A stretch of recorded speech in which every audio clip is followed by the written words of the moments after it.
Assalamualaikum warahmatullahi wabarakatuh. Perkenalkan, nama saya Kevin Delviro dari kelompok 3 ingin menjawab pertanyaan dari kelompok 1. Kenapa Kerajaan Mataram terbagi? Mengapa Kerajaan Mataram terbagi? Ini karena perpecahan dalam sejarah Kerajaan Mataram dipengaruhi oleh faktor-faktor seperti ketidakstabilan politik, konflik internal, persaingan kekuasaan, dan faktor eksternalnya seperti invasi dari kerajaan tetangga.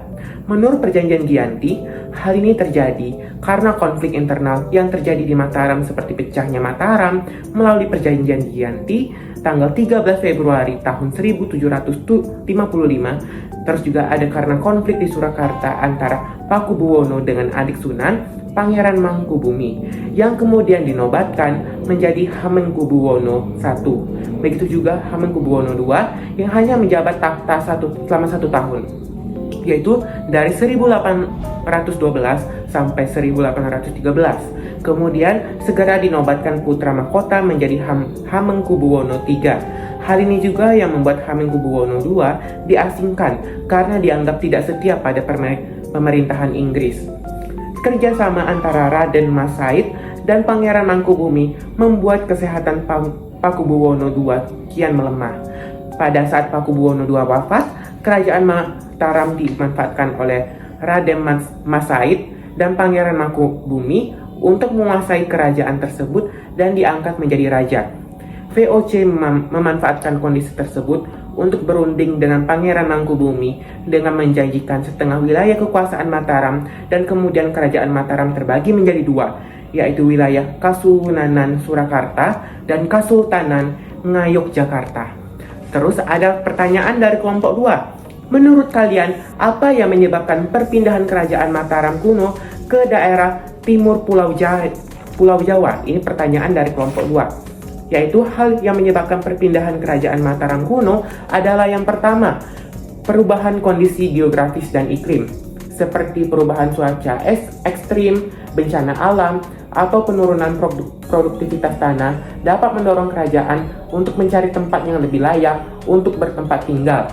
Selain itu juga ada konflik internal dan konflik eksternal, yaitu konflik internal seperti perselisihan antar kelompok penguasa, atau konflik eksternal dengan kerajaan tetangga dapat menjadi alasan mengapa Kerajaan Mataram kuno memutuskan untuk perpindahan ke daerah lain. Yang ketiga, migrasi penduduk. Migrasi penduduk dari wilayah lain ke daerah timur Pulau Jawa juga dapat menjadi faktor penting dalam perpindahan Kerajaan Mataram kuno. Masyarakat di sana mungkin menarik oleh peluang ekonomi atau lingkungan yang lebih baik di wilayah tersebut. Pertanyaan dari kelompok 5. Mengapa Kerajaan Pajang tidak berlangsung lama? Mengapa Kerajaan Pajang tidak berlangsung lama? Itu karena kematian Sultan Hadiwijaya inilah yang menyebabkan sebab runtuhnya Kerajaan Islam Pajang. Menantu Sultan Hadiwijaya yaitu Arya Pangiri dan putranya yang bernama Pangeran Benawa telah bersaing memperebutkan kekuasaan. Perebutan kekuasaan ini berhasil didapati oleh Arya Pangiri yang menjadi raja pada tahun 1583 Masehi. Terima kasih. Perkenalkan, nama saya Lutfia Nabila Zahra. Saya dari kelompok 3 ingin menjawab pertanyaan dari kelompok 7, 1, dan 4. Pertama, saya akan menjawab pertanyaan dari kelompok 7. Pertanyaannya, apa peninggalan Kerajaan Islam Pajang? Peninggalan Kerajaan Islam Pajang adalah 1 Pasar Laweyan, 2 Makam Sultan Hadiwijaya, 3 Makam Bangsawan Pajang, 4 Masjid Butuh, dan terakhir Masjid Laweyan. Kemudian saya akan menjawab pertanyaan dari kelompok 1. Tanggal berapakah Perjanjian Giyanti ditandatangani? Perjanjian Giyanti ditandatangani pada 13 Februari tahun 1755. Yang membagi Kerajaan Mataram Islam menjadi 2 bagian, yaitu Kasunanan Surakarta dan Kasultanan Ngayogyakarta. Terakhir, saya akan menjawab pertanyaan dari kelompok 4. Pertanyaannya, apa gelar yang diberikan pada Sutawijaya sebagai pemimpin? Dan jawabannya, gelar yang diberikan kepada Sutawijaya sebagai pemimpin adalah gelar Panembahan Senopati. Saya akan menjawab pertanyaan dari kelompok 7. Apa pertanyaan Kerajaan Mataram Islam? 1. Menaklukkan berbagai daerah di Jawa, Madura, Palembang, Jambi, dan Banjarmasin.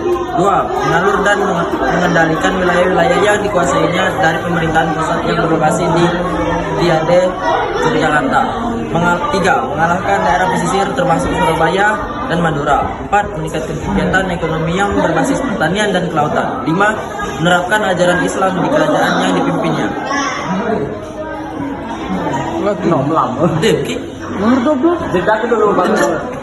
Saya akan menjawab pertanyaan dari kelompok 2. Menurut kalian, apa yang menyebabkan perpindahan kerajaan Mataram kuno di daerah timur Pulau Jawa? Mengapa? Itu karena Sultan Adiwijaya menyerahkan tanah kepada keturunan Ki Ageng Selah sebagai bagian dari upaya untuk memperluas wilayah kerajaan dan memperkuat kedudukan monarki Mataram Islam. Saya akan menjawab pertanyaan dari kelompok 7. Di manakah lokasi kerajaan Mataram pada abad ke-8 Masehi? Kerajaan Mataram kuno berdiri di Jawa Tengah bagian selatan pada abad ke-8. Selanjutnya saya akan menjawab pertanyaan dari kelompok 4. Kerajaan Mataram terletak di mana? Kerajaan Mataram Islam berada di wilayah yang sekarang dikenal sebagai Kota Solo dan Yogyakarta. Kota ini menjadi ibu kota kerajaan dan pusat pemerintah yang penting. Baiklah, saya akan menjawab pertanyaan dari kelompok 6. Masa pemerintahan siapakah kerajaan Mataram dan Islam mencapai masa kejayaan? Masa kemajuan. Pada masa pemerintahan Sultan Agung, inilah kerajaan Mataram mencapai puncak kejayaannya, bahkan menjadi terhormat dan disegani oleh kerajaan lain. Wilayah kekuasaannya meliputi seluruh Jawa, kecuali Banten dan Batavia, sebagian Blambangan, serta seluruh Pulau Madura pada tahun 1613 sampai 1645. Oke, selanjutnya saya akan menjawab pertanyaan dari kelompok 4. Mengapa hancur kerajaan Islam Pajang? Penyebab keruntuhan kerajaan Pajang dimulai saat Joko Tingkir wafat. Setelah wafatnya Joko Tingkir, kerajaan Pajang mulai goyah akibat perebutan kekuasaan Pajang dan kewenangan raja yang memerintah kerajaan pada Pajang setelahnya.